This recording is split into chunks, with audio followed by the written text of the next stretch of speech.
when people glorify enlightenment and when they set it as something like it's a big goal and it's the final goal and it's a destination, most of them never actually reach it. And my way of seeing it is that the reason that you don't reach it is that you glorify it instead of realizing that enlightenment is just one step on a very infinite journey. And it's like, okay, you found enlightenment, now what do you do with it? Like, even that was the Buddha's words, it's like, okay, you chop wood, carry water, get enlightened, and you continue doing your life. You don't throw a party to celebrate, hey, I'm enlightened, or something like that. It's like, okay, you have wisdom, you have knowledge, but it's about applying it in your life, sharing it with others. It's like, it's not a goal. For me, it's not a goal, it's just a step. And it's a small step in the way I see it. It's funny that you mentioned that because that's exactly the topic I am gonna talk about in the next session that I give here Uh-huh. in person. But this is like exactly the topic that's Mhm. going on with you and as well as with Mhm. me. So yes, it's a very nuanced topic Mhm. because there's this journey.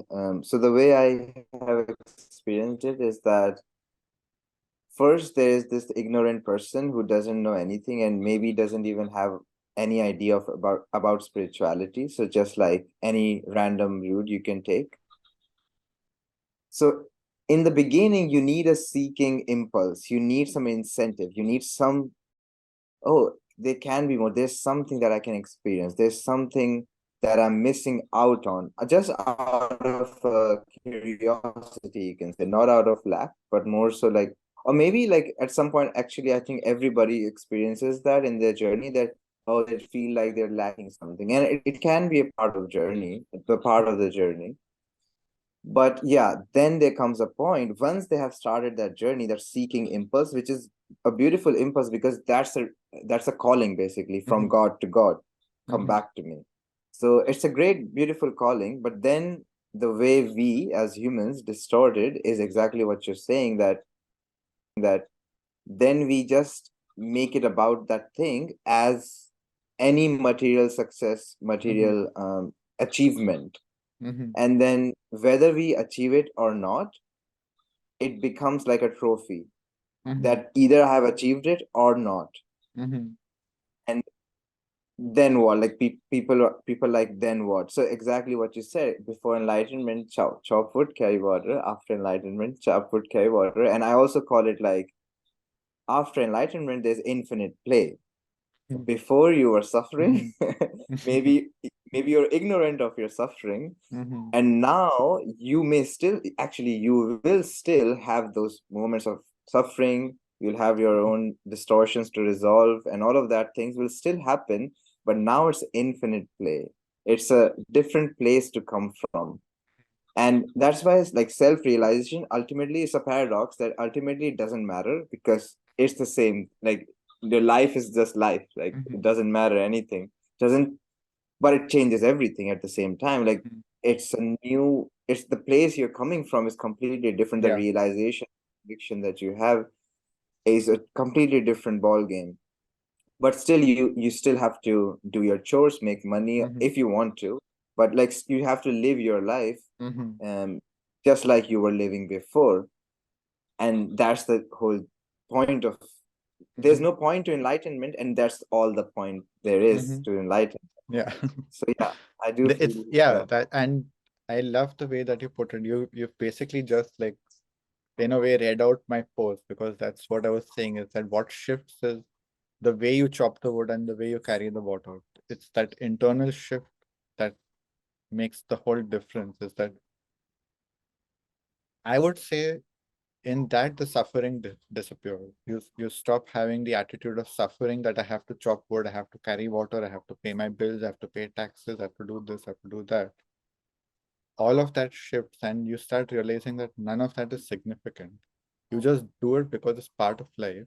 And there is, like you said, so much to play with. There's so much to enjoy, that it's full. Life is so rich. and you start realizing I want to focus my energy, my time, my attention, my resources on the play and the joy instead of complaining and suffering. So it's a tremendous shift in the energy and the way you do things. And also automatically you start doing less of those things that you don't enjoy because you find ways to play with and you play around it and see like, okay, maybe I can delegate the things I don't like and I can actually focus my time on doing the things that I love. So again, it's like Yes. finding ways around the suffering, finding how can I put an end to suffering for good. Yeah, and all of the things that lead us to enlightenment, whether it's through meditation or any psychedelic journeys we take, or we do some devotional practices. What else do we do for that?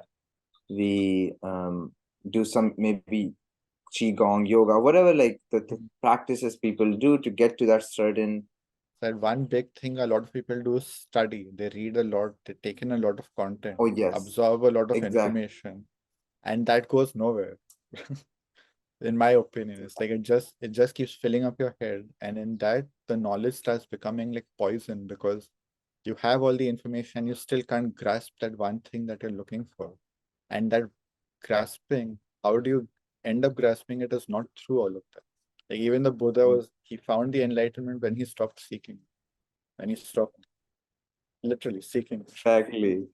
Yes, because as I said, like in the beginning, there has to be a seeking because otherwise the Mm-hmm, person doesn't move towards it. mm-hmm, But there comes a point when you have to drop the seeking and also to stop reading everything that you've been mm-hmm, perpetuating in the mind. And I think it can be a beautiful part of the journey to read, but only mm-hmm, up to a certain point, because the mm-hmm, thing is, like, when we're reading all of that, what it's doing is it's planting seeds. It's not mm-hmm, enlightening you in the moment, mm-hmm, but it's planting seeds in you.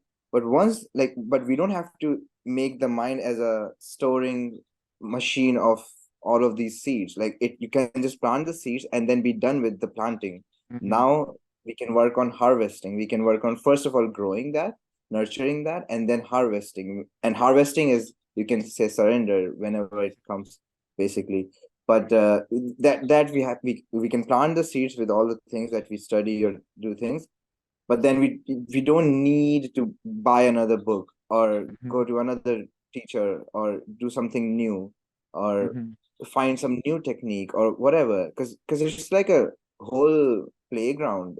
I mean, it's like a gymnastic show of spirituality out there, and especially with the internet now, there's Mm-hmm. so much people can explore, people can do, and then it becomes a mental masturbation, Yeah. as you were Mm-hmm, saying.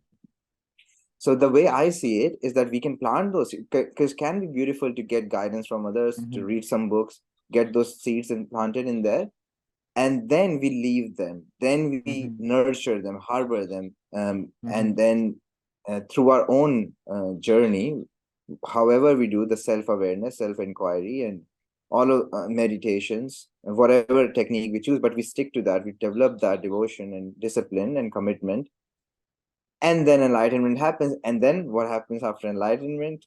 The same thing that we were doing. So nothing really changed, but everything changes.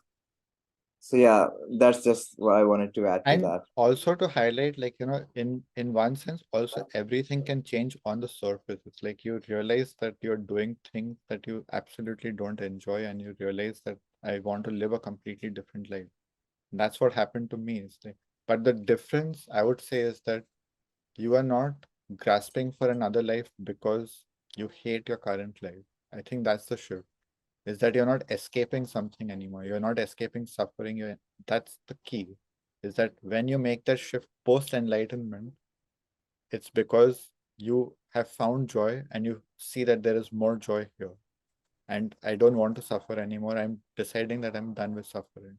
So for me, again, that material shift, whether it happens or not, is not the key.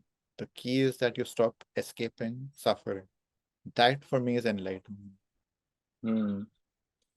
Yes, and this brings me another point, which is that when for people when spirituality becomes an escapism, or even Mm-hmm. like I know many people who keeps on taking psychedelics and Mm-hmm. who keep on meditating only to escape, only to um, not deal with life or not to feel something, just to escape basically.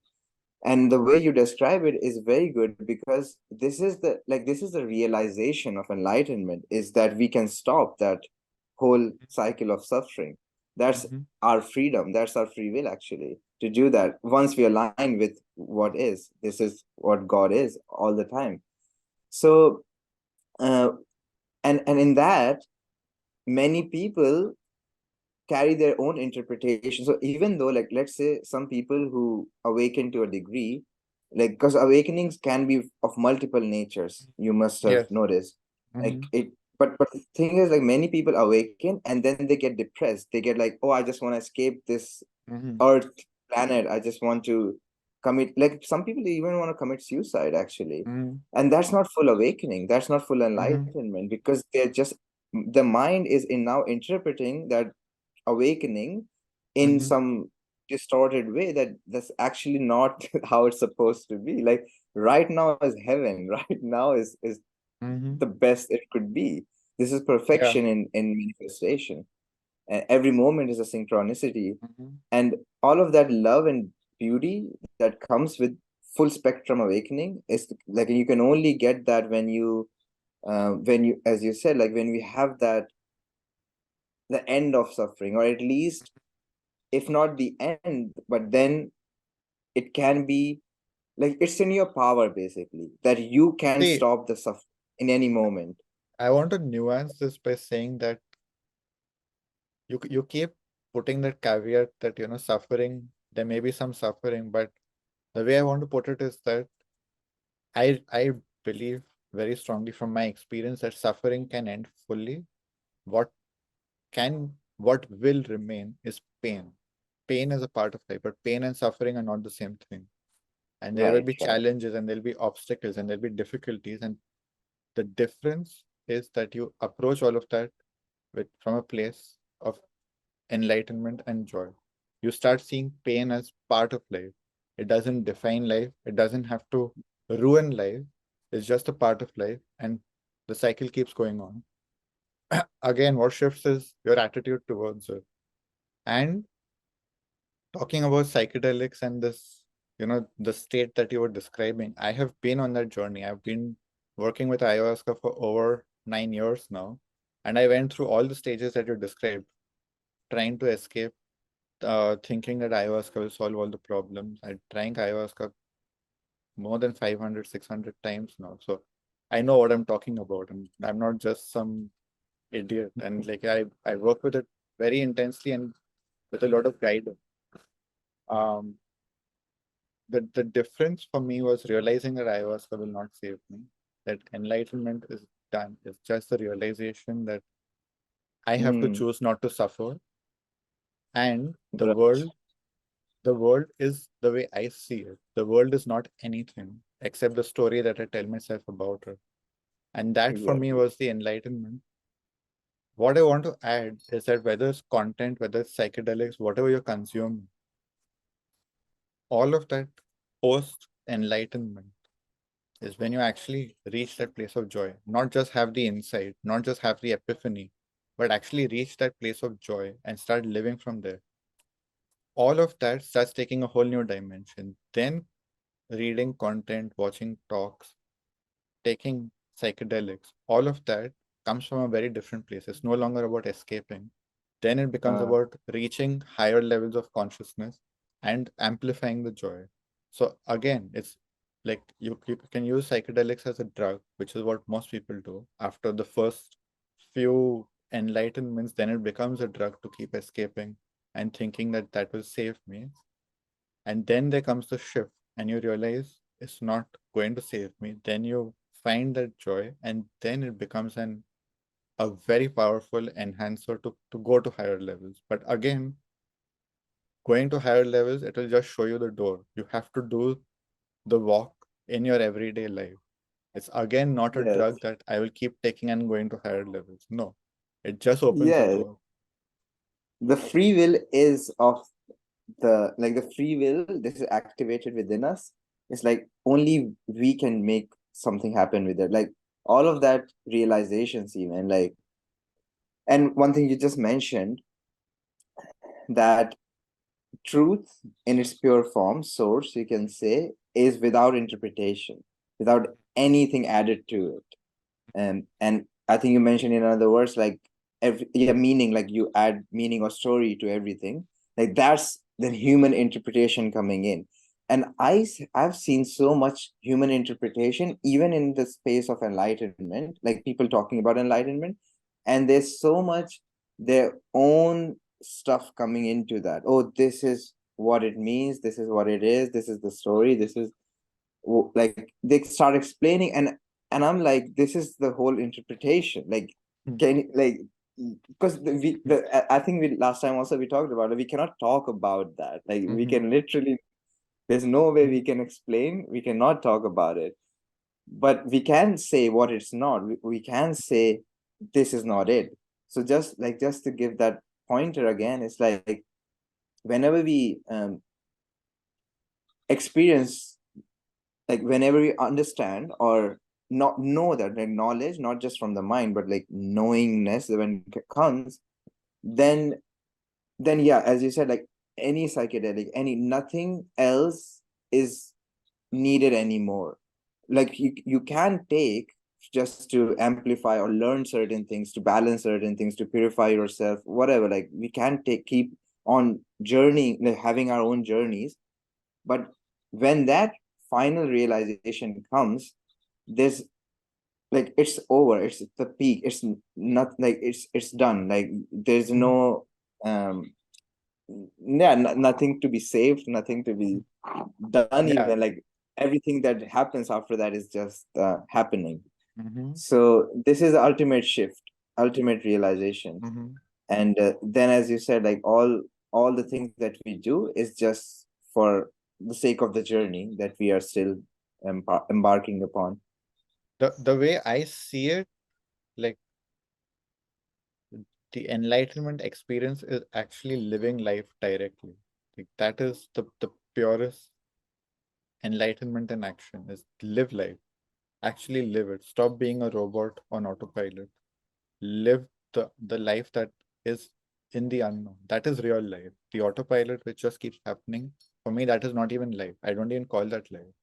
For me, life is when you are creating, living. All of that is life. So for me, I would say you want to experience enlightenment, live life.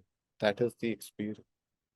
Feel things like, you know, and then the story you tell yourself, make it a tool. How can I how can I interpret the reality in a way that helps me, that empowers me, that makes it a play, that makes it enjoyable. So taking ownership of that story is also possible. And realizing it's all a story. It's all just a story. Yes, experience is story. Like all time space illusion is everything is meant for that story. And Mm-hmm. one thing you said, and I just want to add upon that, is that the placebo effect, yeah? And that's how life is. Life is all placebo effect. That's the belief system. Whatever we really truly believe, those things are coming into manifestation. So that means that we become the creator. That means we are God. That means that everything, like my life right now, is a complete manifestation of all the things I have believed so far, and then what I have added on to that, whatever I have created through my behaviors, through my actions, through my thoughts and emotions, and my interpretations of all of those. That's my life basically, in a nutshell. And that's when the power of creation or power of creator comes in, when we realize we become one with the creator. And now I can choose to interpret anything, I can choose to believe anything, I can choose to any story, I can choose um, to a degree that what thoughts I reject or accept. I can also alter my I mean, not the emotions because they come, but more so like I can purify myself so that I don't go into those cycles of emotions that I may not No, prefer. But I just want to add there that you can alter your emotions in a sense. Like there is the natural emotions that come just because life is life, and then you have the manufactured emotions which come because of the way you're thinking. When you start exactly, thinking anxious thoughts, you have anxiety. When you start thinking depressive thoughts, you have depression. When you start thinking angry thoughts, you have anger. So you can alter your emotions, definitely. right. Yeah, you can ultimately, definitely, because yeah, that's all belief, sorry, that's all based on belief system thoughts that we Mm, choose to entertain and not entertain. Yeah, mm, definitely, yeah, I would say so. um but also like we can just use the emotions as feedback and then change them. So mm, what I just wanted to also say that emotions can be good guidance or reflections of what we are doing, just like life. Actually, life shows us some things, or bring us people into our life as a reflection, which we mm, can then choose to use them for our own creator story, and then we can do that. And that's all part of the creation, that's all part of the illusion, but yet it's a chosen one, it's a free will applied one. It's the mm. And that's what creator wants. That's what the creator, the one creator, wants to experience through us, that creatorhood, and not a consumer victim or just like a deep asleep ignorant person. That's what the creator wants, like ultimately become one with me, and then let me live through you. Yeah, and even for the people like me, like I personally don't have the belief of this one creator. I know that this is your way, and I want to just, say that even if you don't have that belief, you can still be a creator. Doesn't matter whether you believe that there is one creator or not, just be a creator. And I feel like this interaction between us has been very power packed. So I also don't want to drag it on and repeat stuff. So I want to give my concluding thought, and then if you want, you can add your concluding thought, and we can wrap it up. My concluding thought is, don't mix the story of life with life. Life and the story are two different things.